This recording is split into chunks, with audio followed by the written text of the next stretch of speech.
Salut. Bon, ben voilà, la deuxième machine.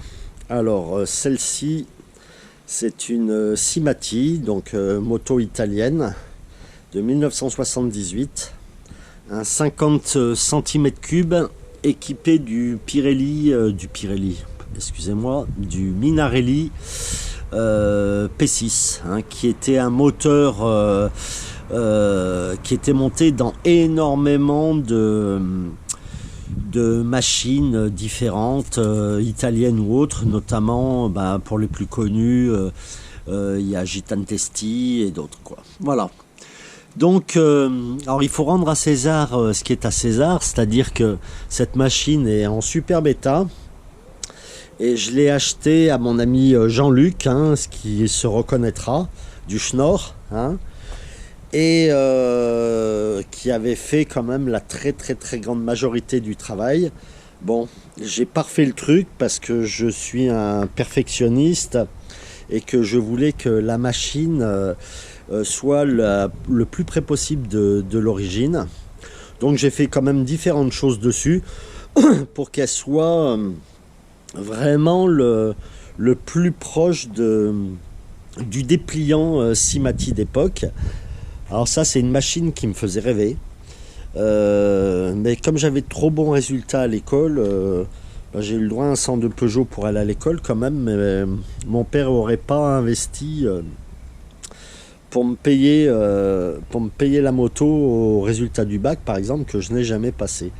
Voilà, donc faut savoir quand même que ce petit pisse-feu, puisqu'on appelait ça un pisse-feu, hein, à l'époque, c'était une catégorie qui faisait partie du championnat du monde d'enduro, le 50 cm3, et qui a été vainqueur en 1979 avec Thierry Charbonnier. Voilà, donc bon, bien sûr la machine était vraiment préparée, hein, mais voilà, c'était vraiment la bécane type dont rêvait l'ado, sachant que une Cimati comme ça, en 78, ça coûtait plus cher qu'une 125 DTMX Yamaha, qui était quand même autrement plus équipée et finie, qui était de 125 cm3.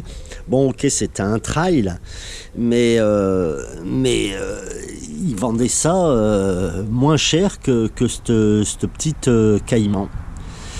Donc, ça, c'est une machine. Bon, j'ai pas eu à courir énormément après des pièces parce que je vous dis, il y avait pas mal de choses qui ont été faites déjà dessus, mais rien que pour la parfaire, je me suis quand même bien amusé, hein.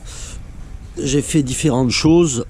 J'ai fabriqué un sabot moteur, mais il n'est pas d'origine.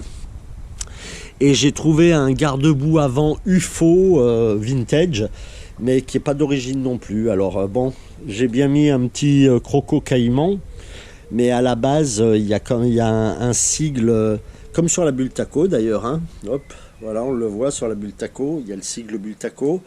Sur celle-ci, il y avait le sigle Cimati, mais je n'ai pas ni le garde-boue d'origine, ni le sabot moteur. Donc j'en profite sans prendre YouTube pour le bon coin. J'en profite pour lancer un appel. Si jamais quelqu'un avait ces deux pièces là, ça serait royal, ça me permettrait de la finir intégralement.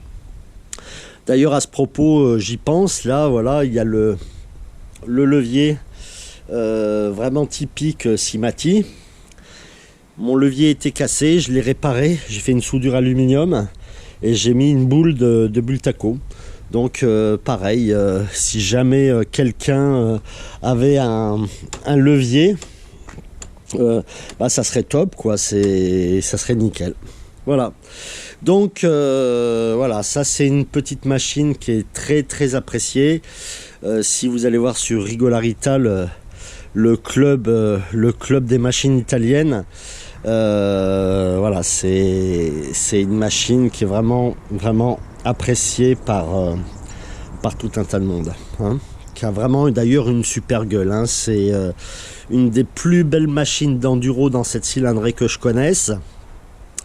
Au même titre que en 125, la plus belle, il y en a une à vente en ce moment sur le Bon Coin, c'est la Ducati 125 Six Days, de 78 qui est vraiment une machine formidable. Mais enfin, on n'apprend plus à personne que les Italiens sont vraiment les rois du design et ça, sur les motos, ça se vérifie. Il n'y a qu'à encore regarder des marques comme Ducati qui font vraiment du super boulot.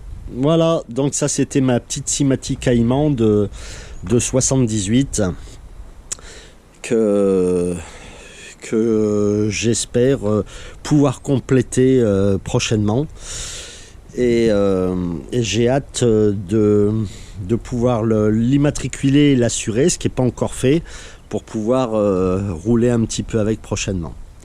Salut, à bientôt.